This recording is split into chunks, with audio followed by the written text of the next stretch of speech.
Welcome to another episode of Chaotic Harmony. I am one of your co-hosts, Jonathan Seligman, and I guess maybe co-host is not really apt because today is going to be a little bit different of an episode. First off, it's episode 90, which is awesome, but secondly, it's going to be a little unique. Instead of Crystal and myself and maybe someone else talking, it's going to be more of people sharing their thoughts on something that happened a little bit over 2 months ago. Back in January, we had NAMM. NAMM took over Anaheim. And in case you're not sure what NAMM is or haven't heard of it, it is essentially a trade show, or traditionally has been a trade show. It still is a trade show on music, sound, and anything in regarding tech for the auditory arts. And it's pretty huge and phenomenal and big and smoky. There's a lot of that. But pretty much any company that wants to showcase what they're doing in tech, like Avid or like, I'm drawing blanks, Music Make or Yamaha, etc. They're there to showcase the latest in tech. But recently, they've added a new vertical. I think I want to say the past 3 years. They went and added a new vertical on music education, focusing on that, which has been great. And last year, Crystal went and she shared her thoughts on an earlier episode on it. This year, both of us went, and it was quite something. Very different than other educational conferences like, say, or Fort Oak, or if you're in the San Diego area, like the Mega Arts Conference. But something that was still cool and similar is that you still have that sense of camaraderie. Between sessions, I would still see faces and chat with them about their thoughts on the sessions that people talked about. And it was cool. And so today is kind of an episode of where a smattering of people share their ideas on NAMM. How was it? Is there a promise? What do you hope to see? What's something that you liked? And so forth. So we're going to start with Crystal, and then you might recognize some voices like Darlene and Nora, and then you might hear some faces or voices like new people that you might not know. They're going to share their thoughts also on NAMM. And yeah, so today, just kick back, relax, and hear some thoughts on NAMM. Hi, it's Crystal. So these are my thoughts on the NAMM Show 2024 from the viewpoint of a music educator. I've had the privilege of going to NAMM several times now, and a lot of other educators ask me what the NAMM Show is and whether it's worth it to go as an educator. So I'll try to answer both of those. So first of all, what is the NAMM Show? It's a giant trade show. It's the trade show for the National Association of Music Merchants. That's what NAMM stands for. And it takes up the entire Anaheim Convention Center, which is a huge facility. It's right across the street from California Adventure, Disneyland. You can actually see the peaks of Cars Land from where you enter and exit the trade show. There are multiple bands on stages all throughout the show, food trucks, and the main attraction is the show floor, and it goes on forever. It's so loud that when you check in, they hand you your name tag and earplugs, and you get to kind of walk throughout, and it's like a big petting zoo. Pretty much any instruments, cables, speakers, amps, mics, anything that you can think of that has anything to do with the music industry is present, with a lot of major and minor brands represented. There's no buying and selling that goes on at the NAMM Show, or at least there's not supposed to be. It's really meant to be a showcase of new products. So it's not exactly put on in mind with education, and it's a relatively recent development that NAMM education is even there. I happen to think, just as an aside, that it's in their best interest to bring music educators to the NAMM Show because we are raising their future clientele. And music educators are the ones who are going to ensure an educated and enthusiastic future for music. But that's one music teacher's opinion. So that's what the NAMM show is. And now, is it worth it for educators to go? That's where this is a more difficult question to answer. There are so many people who go to the NAMM show, and the networking is, I think, the top reason to go. There's a lot of other people that you get to meet. And in Southern California, where it can be difficult to find professional development as a music educator, it might be one of the only options that's actually local. So from that viewpoint, it is worth it to go. The downsides are that it's not a typical conference in that you can't apply to give a session. You have to, all of the sessions are sponsored. So you basically have to know, like Eastman, for example, gave a session on, that was given by one of their instrument techs. And so he talked about strings instrument repair. I think that was probably the most useful session I attended. And then there were other people that presented based on like Cordoba guitars. And so they sponsored guitars in the classroom to come. So you have to have a connection through a manufacturer in order to give a session. You can't just be like, hey, I'm a music educator with a really great idea, and I think other music educators should know about it, and pitch your session. I think that because of the way it's set up, it doesn't have the best variety of offerings for music educators in its current form. And even though there are a lot of great people there, it's so loud everywhere you go that it's really difficult to actually network when you are at the NAMM show. So you can catch people in hallways and take them out to lunch and dinner, but having a conversation on the show floor is next to impossible because of the noise. And even when I attended a reception for the amazing people who support us in Chula Vista at the Save the Music Foundation, it was so loud and it was really difficult to have a conversation and meet people. So I think that a few things that could be done to improve the NAMM show experience for educators are, one, change how the sessions are given specifically for music educators. If the goal is to attract music educators, then it needs to be a little bit more clear what it is that we're doing there. If it's a place for us to trade ideas with each other with how we use different products, then I think that it needs to be a lot easier to have a path for a run-of-the-mill music educator to raise their hand and say, hey, this is how I'm using X, Y, and Z in my classroom, and I'd really like to share it with other music teachers. I also think that we need to be given more spaces to network and to have it be in a setting where it's actually feasible to talk to each other. You see a lot of district administrators, VAPA coordinators, but they're running around and trying to network with each other at the same time. So it just feels like everywhere you go, it's really difficult to talk to anybody. It would be really nice to have more mixers available so that we could talk to people across California and find out what it is that they're doing to advocate for music in their schools. And then finally, it would be really, really wonderful to have opportunities to showcase student groups at the NAMM show. There are a lot of professional music groups, and our kids need more opportunities to showcase what they can do. There are a couple, but they have to be directly invited. And I would really like to see more students given the opportunity to do their thing and show everybody that music ed is alive and well, and the future of the industry is also alive and well. So those are my thoughts. Maybe even the NAMM conference for education needs to be across the courtyard in one of the hotels like the Hilton, so that we can kind of be part of the NAMM show, but also separate and do what we need to do, because it is a different goal.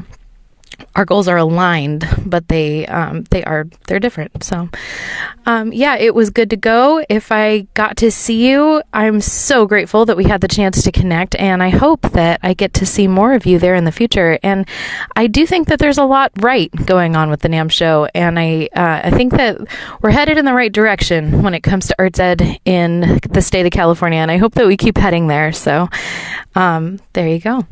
All right, hey, Darlene. Wow, I'm going to cut that part out. Hey, Darlene. It's going to be there somewhere.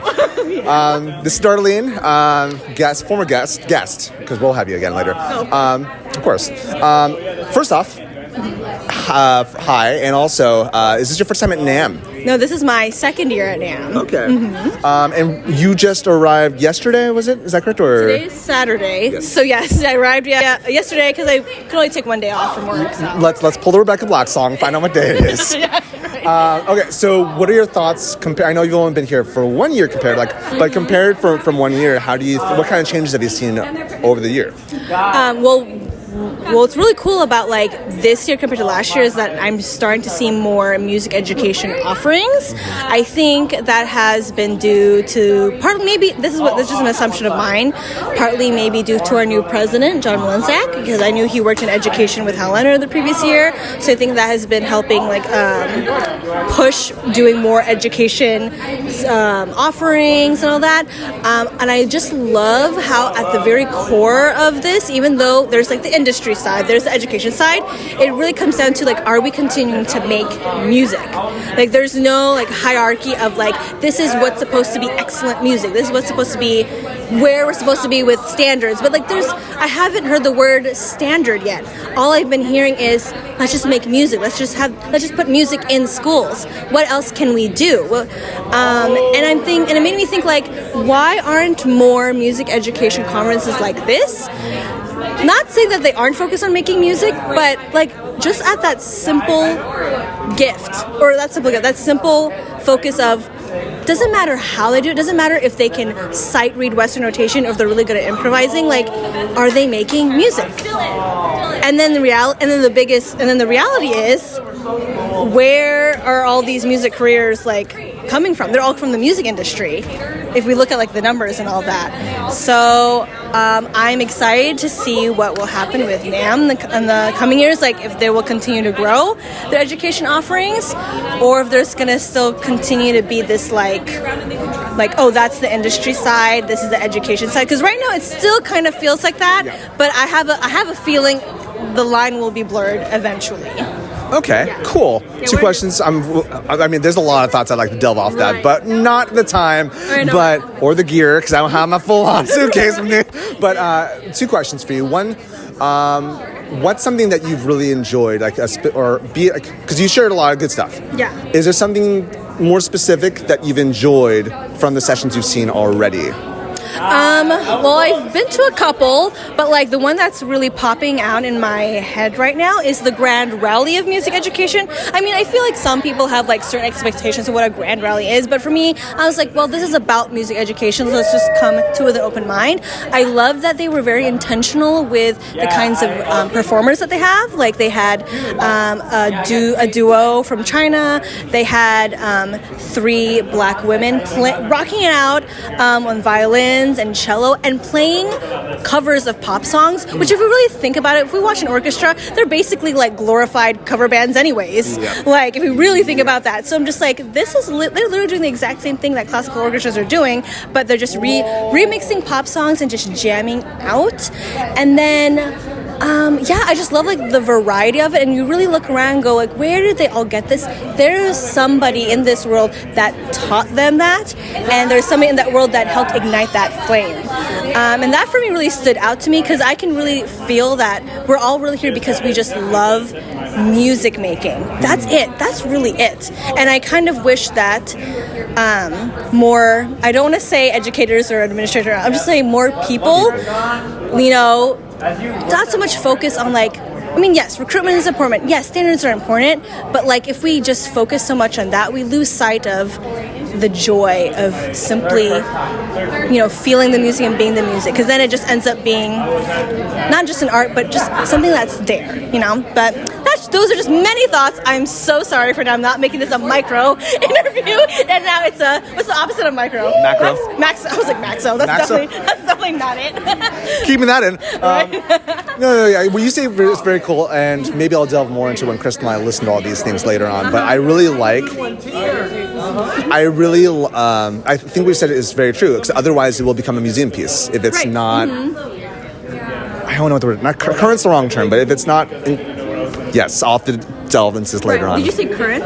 Current is a word, but it's not that. That's not the word I'm looking for. Current as in like current water or like... No, currents. Like, current. Like today, modern. Okay. But yeah, all of the But parts. also current too, because so much of like at least the education sessions I'm seeing, they're trying to connect to what the music industry is already doing, and yet like, and Sarah Gulish talked about this in her presentation, is like there's still this idea of there's school music, and then there's like the pop music, rock music that's on the side. I mean, yes, there are organizations like Music Well or like Modern Band that are trying to put more of quote unquote that kind of music into schools, but like why do we feel like there's still this, like even traditional music programs that are deemed like, oh, so successful and blooming, and you see what they're doing traditional band, traditional orchestra, traditional choir, and then there's, what if you have someone who's just like a hardcore like emo punk rock guitarist? How are they going to feel in your blooming choral music program? Where are they going to go? Exactly. So Right. So We'll put a pin on this for later. Yeah. So sorry, this is not on my. No, it's totally fine. No, again, you have a lot of good thoughts, and I'd like to delve into it. Last question that I'm asking. So I asked this question. Also, one more question to everyone. Last one. What's something you want to see from NAMM from here on? You mentioned a little bit. You hope that there's less of a separation or less of a lesser focus. What else would you like to see from NAMM from the years on? From me? Okay, I would love to see not just just obviously more music teachers like speaking the sessions, but more music educators who are connecting the music industry in their classrooms. And there are people doing that. It's just I wish there were more of them here. And I also wish that there are more districts pushing their teachers to come to NAMM, because I feel like if NAMM sees that, well, we're getting a huge influx of educators coming, we have to offer more education offerings. But I feel like that, but yes, the NAMM Foundation is, they have all these funds going to the schools, but like, what about the teachers? Like, are they getting that training? Are they understanding more about the music industry? There are still so many music teachers I know who know nothing about audio, nothing about like lighting, and nothing about like what's happening with the music industry, because they're not being pushed to do that. So that's a big ask, or that's a big wish, but I feel like if the right people are on top and the right choices are made, that's going to eventually happen. And shoot, like NAMM, I feel like NAMM's doing a great job. It's just a matter of if that's going to continue at all. I might cut it off here, but I want to share with you, and maybe I'll record this right now. I like that for sure. And I think, yes, there's a huge separation from education and the industry. I think it's also the inverse. Mm-hmm. What can educators bring to the industry as well? That the industry is, like, everyone has blind spots. Teachers have huge blind. I was talking to my friend Jesse yesterday about how no one knows how to run a soundboard. When I say no one, I mean, I'm being hyperbolic, but so many people don't know how to run a soundboard. I don't even know how to run a soundboard. I'm rather adept, and he taught me about gain staging. That's about something that I didn't know enough about. And so, I wish I knew that. Right. But also inversely, like, there's a lot that I think the industry has kind of forgotten or has let go, and it'd be really cool to see if educators could bring their voice so that their blind spot was more enlarged. But cool. Thank you so much. Okay. Hey AJ, so what are your thoughts? So on first off, is this your first NAMM session? This is not my first NAMM session. I've been going to NAMM ever since 2011. Okay. Although on and off from 2011 to 2018, I've gone in some years, but starting from 2019 onward, I've been to every NAMM because my district requires me to. Oh, interesting. So your whole district goes and comes here? Yes, our entire district supports all the music teachers taking time away to go to NAMM and support not only the NAMM Foundation, but also keep the industry going and learn things from other professionals from around the world and bring it back to our classrooms. That's awesome. Question for you. Like, since you've been here for a while, what have you seen as far as shifts in NAMM over the years? The shifts in NAMMs over the years. So the things that I've seen so far, well, the most visible is the placement of certain companies and products, because there was one year where Yamaha took over a hotel, but now they're relegated to a smaller thing. But I think it's just due to industry shifts and financial woes, because we're still recovering from the COVID pandemic in terms of finances and support. But also too, there's been a lot more sessions on inclusion, diversity, and trying to get things going to make music last and have sustaining power to ultimately create more music makers, as NAMM Foundation has suggested. Cool. Have you noticed that these things on inclusion have also been have you been to the industry sessions as well as the educational? Yes, I have been to industry sessions that are focused more towards the artist and developing the artist. Although they don't really talk about, some of them talk about inclusion in those spaces, but it's more about like marketing and about how you can bring out your true authenticity, which is, I suppose, an ongoing through thread of all like the industry professionals, from educators to performers to people working in sales. It's all about authenticity. Excuse me. It's all good. That's awesome. 2 questions, final ones. First off, what's something you really enjoyed this year, specifically about NAMM? Whether it's a change or it's something that's stayed the same. And secondly, what's something you want to see from NAMM from here on? So things that I appreciated from this year's NAMM is the focus on authenticity and the focus on just being aware of people of all folks to be included in the art of music making. And something that I would like to see continue moving forward is more tools for whether it's artists, educators, or even like retailers and manufacturers, create more ways to create more music makers, be inclusive to all. Cool. Thanks so much, EJ. Potty and maybe. All right, I'm right now with a bunch of hooligans, but also with Anna. I just met Anna now it's probably less than 3 hours probably by now. Oh, there's people trying to park. Okay, alas. Hi, Anna. Anna is a fellow music teacher over where? Santa Ana. Awesome. Question, Anna, is this your first time at NAMM? As an attendee, yes. Awesome. As an attendee, but what were you before? I was part of the Disney equipment team, so we would go and scope out stuff for the Disney company. Gotcha. So you've witnessed NAMM. So like, how long have you been to NAMM in your differing roles? That was once a couple years ago, but this is genuinely my first time getting the full experience. Okay, cool. What is your experience? How has it been like? What's like something you've like noticed that you've enjoyed, or however you want to fill in the blanks? At first, I wasn't really sure what to expect, and I got a lot of varying input from a couple of different people when I asked for tips and recommendations. So the first day, I kind of kept to myself and just went to sessions, kind of observed the lay of the land, got some really, really great notes that I can take back to my position and back to my school from those first couple sessions. And then the last couple days have been really full of people and networking and just kind of scoping out the floor and all the different products that they have, listening to keynotes and trying to synthesize everything that's in front of you, because it is incredibly overwhelming, especially for your first foray into it. And the last couple times I had been there before with Disney, education wasn't really part of it. So it was cool to see it from this perspective. No, okay, that's fascinating. I'm all that part in my brain. I do. You mentioned education wasn't really a strong part. As you've witnessed today, or the past few days, education is a part of NAMM. Mm-hmm. In the educational sphere, what's something that you would like to see from here on? So I had a really unique session experience because I sort of split my time between some of the educational sessions and the artist development sessions, but they ended up being taught by educators. So it was cool to see that perspective. But I had a really positive engagement with the education portion of NAMM. But I think we were kind of up in a corner. There was a lot of people I would interact with on the days that I was networking and talking with a lot of people who were like, oh yeah, the education thing. Cool. I was like, oh, neat. Yeah. I've been there all day. But also I think I listened to all of the keynotes and grand rallies. And when I attended the educational grand rally, it felt a lot less informative. They had even promised, like, we want to tell you about what we did in DC. And then they interrupted that with an honoring, which was great. I loved that people got honored and encouraged and celebrated.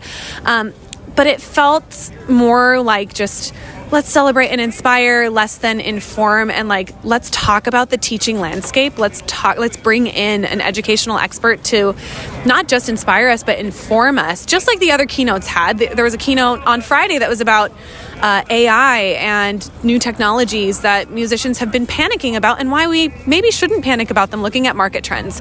And how would we get ahead of that as music business owners and all these other things? And I was like, man, I wish there was something like that for educators. Like, how do we get on the cutting edge of all this technology? How do we keep inspiring and staying culturally relevant? I love that there were breakout sessions on that, but I didn't have enough time to go to some of those things. So can we have that same keynote experience as everybody else and every other business. You also mentioned that when we were talking over dinner about even though you got reactions, the educational portions is kind of shelved, you also had a really positive interaction from those from the industry. Yes. Do you want to share on that? So even though attendees looked at the education offerings a certain way because they themselves weren't educators and they just didn't understand what was happening over there, when I would share that I was an educator, the immediate reverence on their face and almost instantaneous launch into the story about the educator who inspired them to do what they're doing today was a 99% success rate in that conversation happening. And so it was really funny to kind of walk around and have people sort of view me with a reverence and respect that I was like, because I know every single person there is probably in this industry because an educator believed in them or gave them the tools necessary to mess around with a guitar, to mess around with a beat maker, or at least have the fundamental knowledge to do so. So I know that there's a reverence for the education profession and definitely a spoken from the organization itself desire to include it. But I think the application still has a few steps to go to make it fully synergistic with what the entire NAMM Foundation is trying to do. Awesome. Thank you so much, Anna. Hey, I'm here with Rhegan, who is another Chula Vista teacher. We have not had you on our podcast yet. We're going to have to fix that. Yes. But hi, Rhegan. And I've never been on a podcast before either, so this is my first podcast. Woohoo! Woo! A question for you. Is this your first time at NAMM? It's my very first time. Awesome. What are your first impressions right now? So I am so amazed at how many fun things there are to not only look at here, but the fact that you can touch and try, which is like a lot of kids like to do. So I feel like a kid here. I want to touch everything and try everything and play everything. It's so much fun. You've mostly been on the ground floor so far, right? So what's some of the things that you really enjoyed on the ground floor that you've messed around with? So what I've really enjoyed is playing with those like electronic type instruments. So there was like the drum kit, and I'm not a drum person, but I was having so much fun playing around with it. And of course my friends that do play the drums were showing me a little bit, so I felt really professional and it was super cool. Cool. Anything you saw that you might want to bring into the classroom yet, or percolating your thoughts around maybe?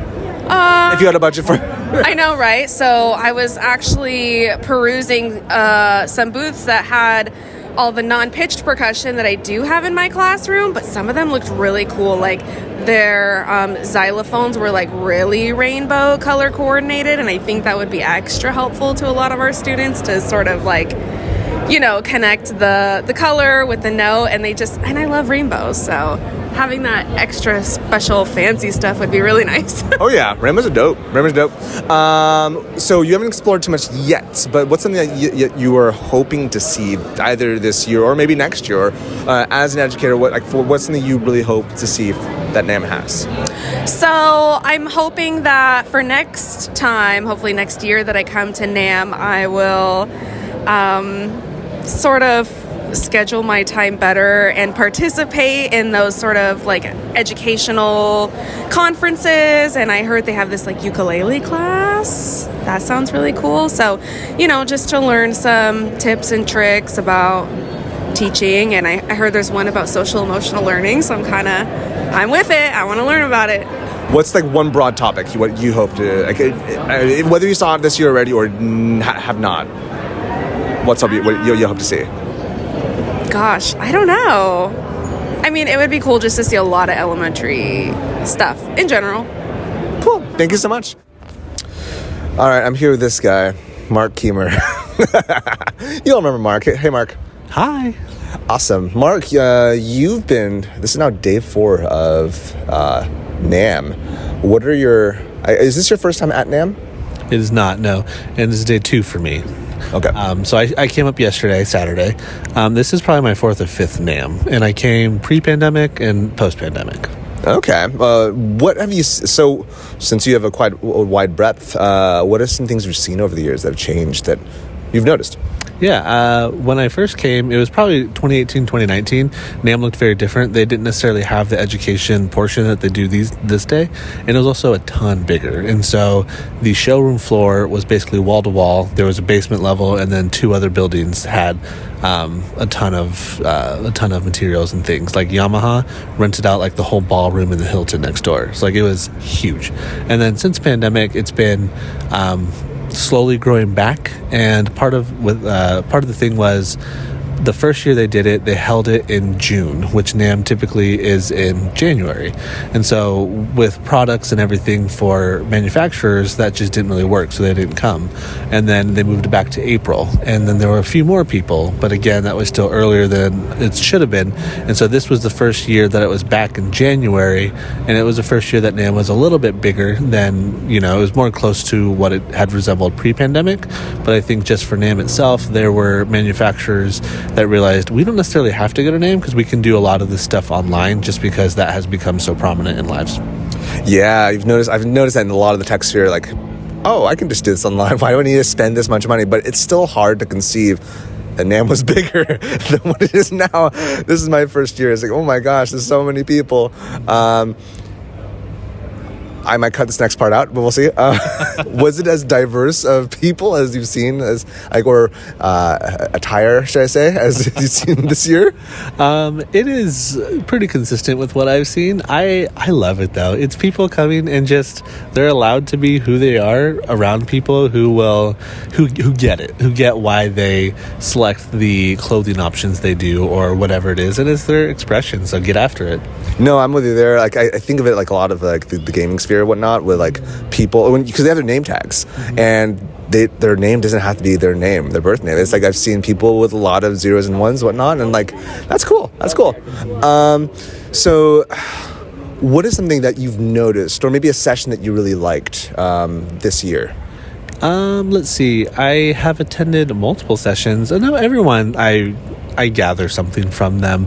I attended a guitar session for people who play guitar at the church, and I found a lot of value out of it. And I appreciated the mindset of being a servant and whatnot, and just everything that they were kind of talking about really resonated with me and where I'm at in life, and how can I serve my teachers better. And so I know education is different than ministry, but at the end of the day, like, we're both trying to serve and help people grow and become better versions of who they are. And so for me, that was just a really helpful way to hear how a different people go about serving. That's cool. Is there anything you'd like to see from here on with NAMM? I know you've been to several NAMMs already. It's like you've seen the changes. You've seen how it was before education. Now with the education vertical, it's different. What's something you want to see from here on? Yeah, I would love to see my teachers be presenters and being able to share our story in Chula Vista. And I have so many great people such as yourself I get to work with, and I think that you guys bring a lot of value, and we haven't showcased that enough yet, but that's definitely something I like to see at future NAMMs and future conferences. Cool. Thanks so much, Marc. You're welcome. Thanks, John. Oh, and is there anything you would like to, like, if people want to reach out, what's happening in Vapa, Chula Vista? You want to share anything there? Yeah, I've been really bad at social media with CVSD Vapa, but if you want to check out Vapa and Chula Vista, you can always follow us on Twitter. It's CVSD Vapa, or you can look at our teachers doing work such as yourself. Social media, I think, I don't know how you feel about this, but I feel like for our teachers has kind of taken a back seat.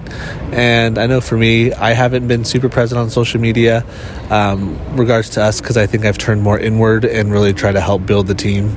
And that's definitely something I want to grow and be better at. So maybe in the future, as you're listening to this, I've gotten my act together and have gotten on social media a little bit more.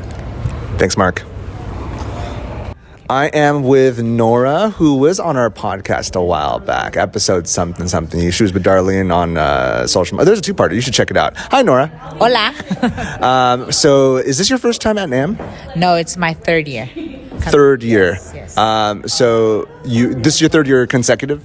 Yes. Okay. Yes. So over the years, what have you noticed, like shifts that you've seen over the years?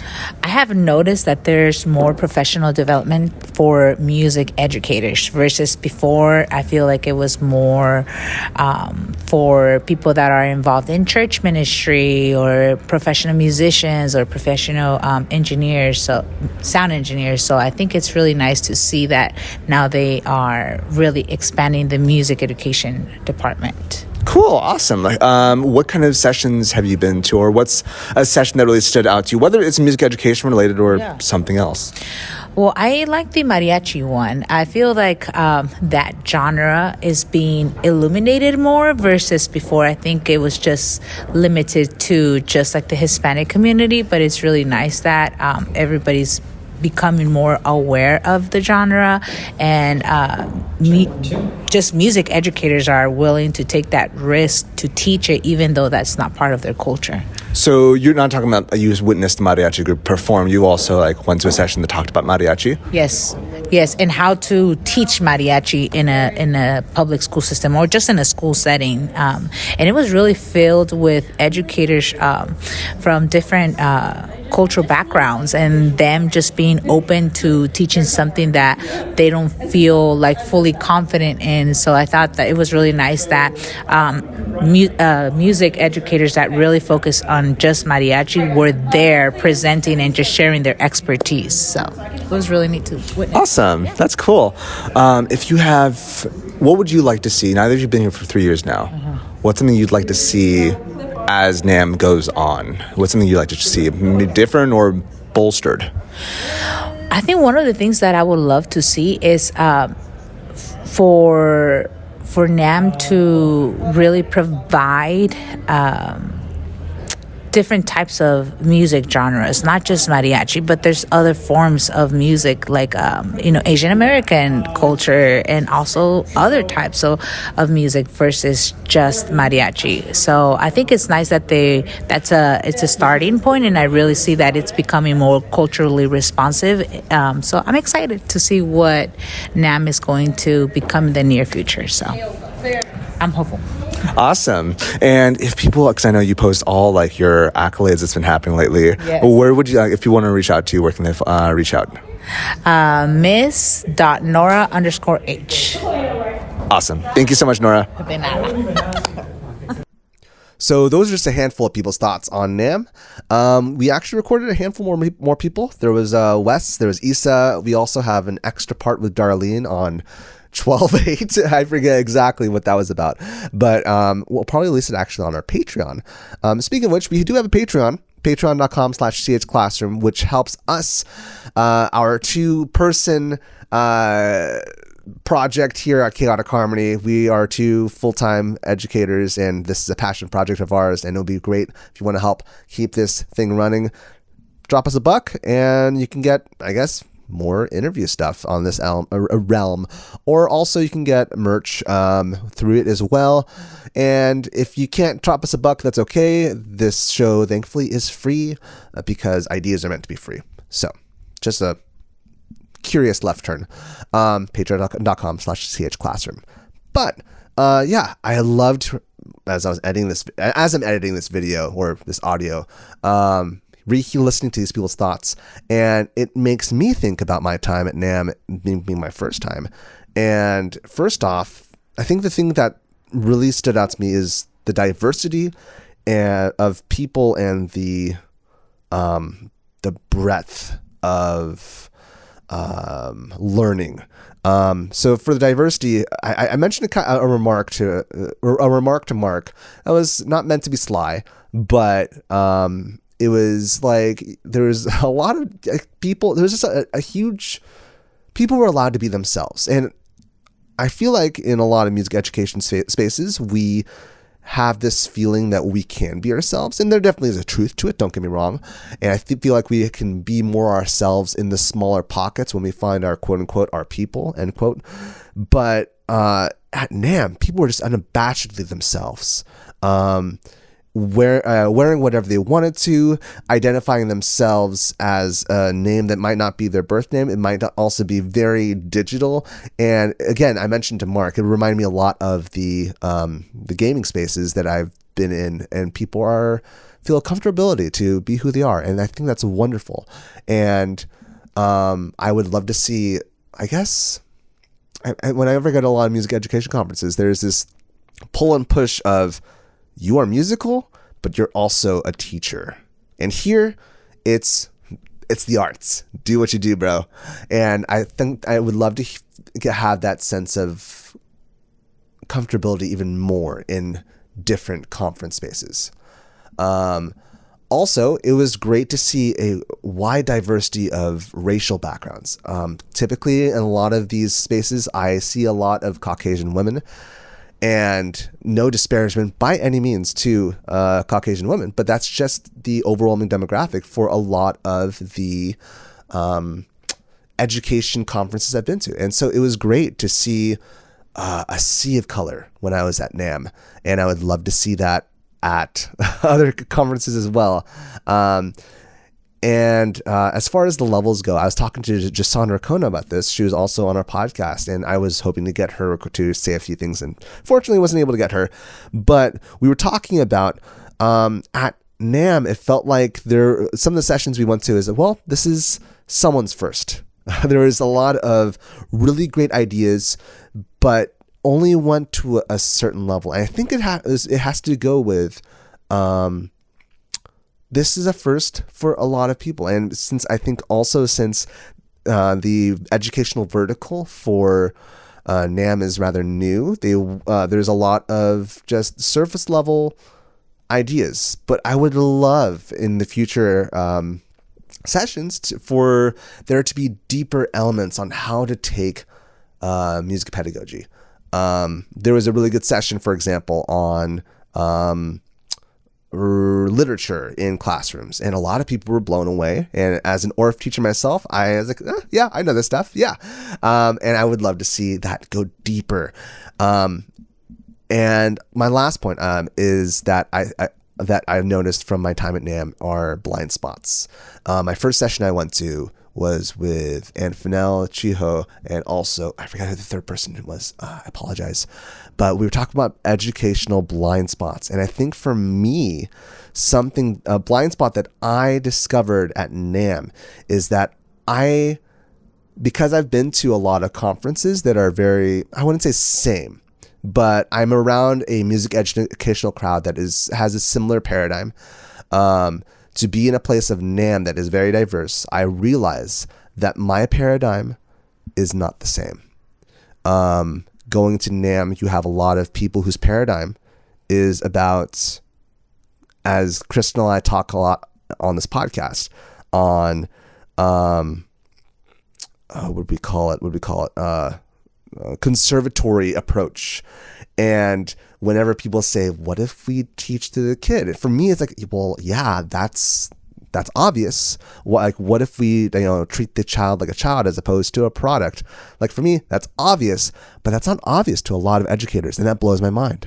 And I noticed that there's, I mentioned this in the episode with Dr. Sarah Gulish and Crystal, that there was a session talking about how do we create good programs, and it focused a lot on money. And I'm hoping that was an exception, but it again, these blind spots. There's a lot of people that go into music education, maybe, or at least in that session, that focused less on the pedagogical or the whole person learning, and more also on the fact that this is a business, I guess, maybe if it's in a private studio. I don't know exactly the details behind that, but yeah, I realized that through NAMM there's a wide variety of people with different paradigms, and the paradigm that I have is not the common denominator. And I think it would be great, as Marc mentioned, as Crystal's mentioned, as a lot of these people have mentioned, it would be great to have more accessibility for teachers to be able to present on stage and share their thoughts, an easier access for us to share our thoughts at a place like NAMM, where we could help influence the industry scene. And because the industry scene is influencing us in NAMM, we would love to also find a way to influence the industry scene as well. Just some off the cuff thoughts. But yeah, after you're listening to these interviews, I'm curious, what are your thoughts on NAMM? Do you have any further questions that maybe we didn't expound upon, or do you have some wishes that you'd love to see if you actually went to NAMM?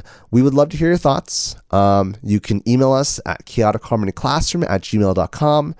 You can also send us a message on the socials at @chclassroom and share us your thoughts.